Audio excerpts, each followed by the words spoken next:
জন সবসময় বোতলটি একদম নিখুঁতভাবে কিক মেরে কচরা ড্যাঙে ফেলত। এটি দেখে ফুটবল কিং ভাবল জনে অসাধারণ প্রতিভা আছে, কিন্তু জনের বাবা, যিনি একজন পরিচ্ছন্নতা কর্মী ছিলেন, সঙ্গে সঙ্গে এসে জনকে মারতে লাগলো। তিনি পর্যন্ত বললেন যে জন পুরো জীবন শুধু কচরা তোলার জন্যই জন্মেছে। ততক্ষণে একটি বল জনের কাছে এসে গেল। জন সঙ্গে সঙ্গে বুঝতে পারল এটি বিশ্বকাপের অফিসিয়াল বল। সে নিজেকে থামাতে পারল না এবং বলটি শক্তভাবে কিক মারল। একটি সুন্দর বাঁকানো শট সবাইকে হতবাক করে বলটি সরাসরি গোলে পৌঁছল। ফুটবল কিং জনের প্রতিভা অত্যন্ত প্রশংসা করল। এই সময় সহকারী লক্ষ্য করল যে জন দেখতে একদম যুব ফুটবল কিং এর মতো। এটি শুনে জনের বাবা আতঙ্কিত হয়ে স্টেডিয়াম থেকে জনকে সঙ্গে করে চলে গেল। কিন্তু ফুটবল কিং জানত না যে যাকে সে কিছুক্ষণের জন্য দেখেছে আসলে তার নিজের ছেলে। 18 বছর আগে তার ছেলে ধনী জীবন পাবে এমন আশা নিয়ে পরিচ্ছন্নতা কর্মী গুপ্তভাবে তার ছেলে ফুটবল কিং এর ছেলের সাথে বদলে দিয়েছিল। কয়েক বছরে ফুটবল কিং সবসময় চেয়েছিল যে তার ছেলে হবে পরবর্তী প্রজন্মের ফুটবল কিং, কিন্তু সে দেখল তার ছেলের মধ্যে ফুটবলের কোনো প্রতিভা নেই। বাড়ি ফিরে জনের বাবা স্টেডিয়ামে জনের আচরণ দেখে অত্যন্ত রেগে গেল। তিনি বেল্ট বের করে জনকে মারার চেষ্টা করলেন। এটি দেখে জনের বোন তার ভাইয়ের প্রতি সহমর্মিতা দেখালো। সে নিজের শরীর দিয়ে ভাইকে রক্ষা করল।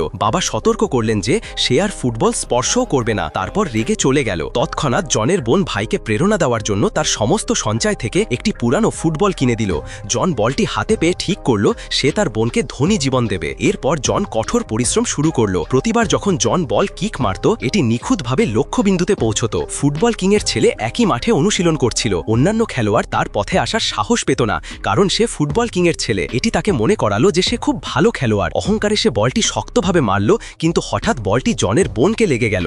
জন সঙ্গে সঙ্গে দৌড়ে গিয়ে তার বোনকে বাঁচালো এবং ফুটবল কিং এর ছেলের কাছে বল ফিরিয়ে দিতে বলল, কিন্তু সে মাফ চাইতে গিয়ে জনকে হাঁটু গেড়ে বল ফিরিয়ে দিতে বলল। রাগে জন বল কিক মারল এবং সরাসরি গোলে ঠেলে দিল। সবাই হতবাক হয়ে গেল। দর্শকরা চিৎকার করে জনকে মাঠে খেলার জন্য চাইতে লাগলো। জনও তার বোনের জন্য ন্যায় বিচার দিতে প্রস্তুত হলো। মাঠে নেমে জন সহজেই একটি কৌশলে ডিফেন্স পার হয়ে গেল, কিন্তু কেউ লক্ষ্য করল যে এই কৌশলটি পরিচিত। তারপর জন বল কিক মারল। বলটি বাতাসে উড়ে সমস্ত ডিফেন্স পার করে গোলে পৌঁছল। এবার কেউ সঙ্গে সঙ্গে চিনে নিল এটি ফুটবল কিং এর প্রসিদ্ধ কৌশল। সহকারী চুপি চুপি এটি নিজের ফোনে রেকর্ড করল এবং ফুটবল কিং এর কাছে পাঠালো। ফুটবল কিং যখন এটি দেখল তখন সে জনের পরিচয় নিয়ে সন্দেহে পড়ল।